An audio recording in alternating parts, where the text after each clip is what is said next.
Hey, what's up everyone? Kevin here. In this video, I want to share with you 5 things to do in snowboarding before you die. So in the last 10 years of snowboarding, I've had the chance to do lots of really fun, exciting things. And I was thinking of some of my favorite things to do in snowboarding. I'll take you through 5 things I've been grateful to do on a snowboard and share with you how you can do them as well. The first thing you need to try to do on your snowboard is to try a pond skim. On this day in Whistler, I headed up to the top of the mountain with TJ and we randomly came across this pond skim party. And this turned out to be one of my favorite days of snowboarding of all time. The excitement of looking at the pond and thinking of the consequences of possibly falling in it, what it's gonna feel like to skim across it, filming each other while riding across the pond skim, and just the whole atmosphere of other people trying it, falling in, doing tricks across the pond. Pond skims usually take place in the spring when the temperatures start to warm up, and they're either created naturally or sometimes resorts will actually put on pond skim events. So if you get the chance in the springtime, watch out for your local mountain and see when they're putting on a pond skim event. Definitely one of the best things you can do in snowboarding.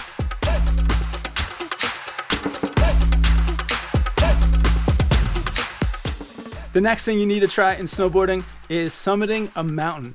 For this one, it does take a little bit more training and preparation, but if you put the work in and you're well prepared, summiting a mountain is definitely one of the most rewarding experiences of life. And a few things you want to have going into a summit. One is some avalanche training so that you're properly trained for the hazards, that you have the right gear, and you may even need a guide to take you to the top. But summiting a mountain is definitely one of the most rewarding experiences. For one, it's a real struggle to actually make it to the top. On this mountain, it actually took me 2 attempts. The first time we only got about halfway, and this time I did make the summit, but it was after one of the hardest and most grueling hikes of my life.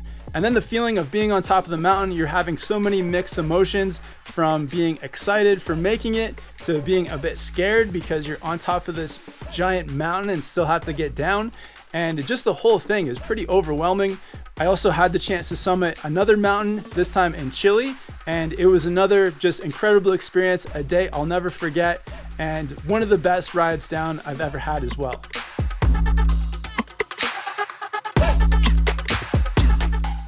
The next thing you need to try in snowboarding is a heli trip. For me, it took me almost 20 years to finally get to do a heli trip, and I was actually pretty disappointed that I waited that long, because after my first heli trip, I was completely hooked. Not only is the riding incredible, but the helicopter ride up into the mountains is definitely a special experience.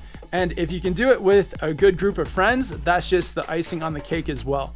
I know for a lot of people, the cost of a heli trip is something that can hold you back, but if you can manage to save up the money or just make this a priority, I promise you it's completely worth it. A way to do a heli trip that's more affordable is to potentially just do a heli ride where they just take you up once or twice, and the fewer times you're going up in the helicopter, the less money it's gonna be. So that's an option as well.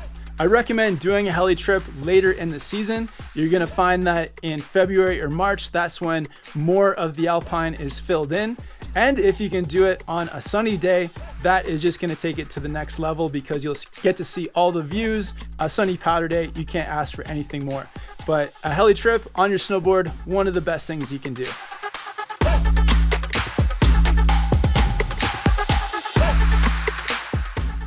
The fourth thing that you need to do on your snowboard is teach some beginners.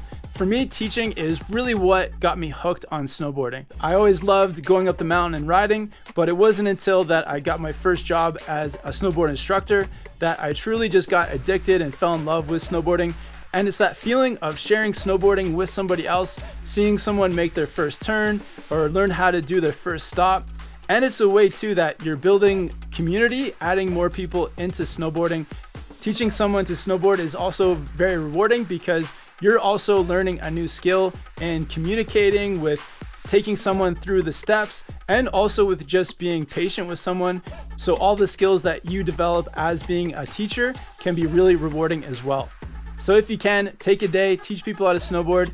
It'll be a day that hopefully the people you're teaching will always remember, they'll stick with it, and you'll also gain those skills yourself of being a teacher.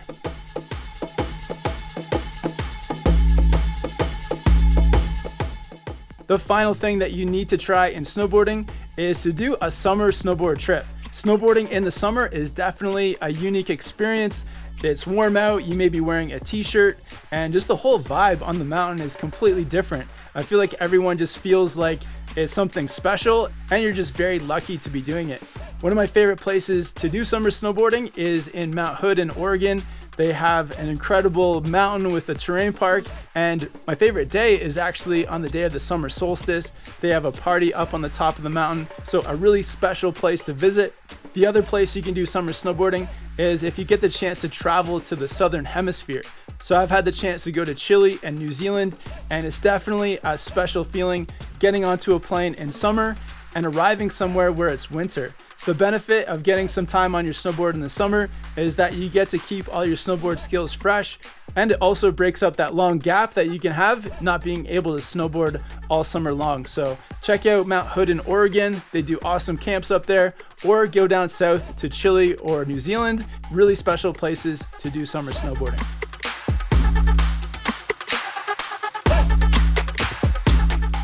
I hope you get the chance to do some of these 5 things on your snowboard. If there's something I missed, let me know down in the comments. If you like this video, make sure to subscribe here to Snowboard Pro Camp. I'll put links to my gear in the description.